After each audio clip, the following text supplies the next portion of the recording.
Rachel Holt for Nesson.com. Welcome to our fantasy football podcast, and we are joined by Ryan Fowler of Fox Sports. Ryan, thanks for joining us. Thanks for having me back.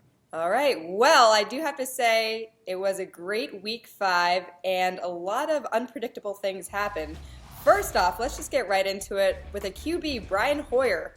And a lot of people were saying to pick up Brian Hoyer because some of the QBs were on buys in week 5, but this guy really shined. First off, what do we make of his big performance?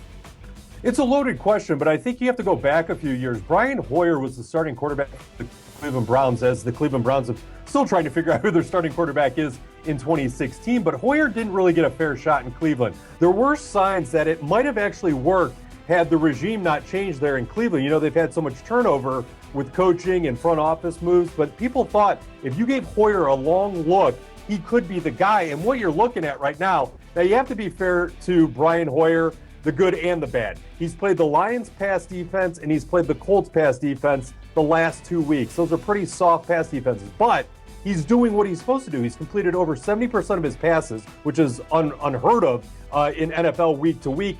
And you look ahead at the rest of his schedule, Brian Hoyer, they're not going back to Jay Cutler anytime soon. Now, Brian Hoyer throws for 150 yards and 5 interceptions. Maybe he does his best Eli Manning impersonation. Maybe they go away from him and they give Jay Cutler another chance. But he's got Jacksonville on the schedule next. And then you look at the playoff schedule of the Chicago Bears. If Hoyer can hold on, the Chicago Bears playoff schedule for fantasy owners, that's weeks 13, 14, 15, 16, it's lining up to be really favorable for Brian Hoyer. And when you know you're dealing with bye weeks, some people are not really happy with their QB1s. Give Brian Hoyer a chance because he still has Alshon Jeffrey. We saw what Cameron Meredith did. I still think Zach Miller could end up as a top 5 fantasy tight end.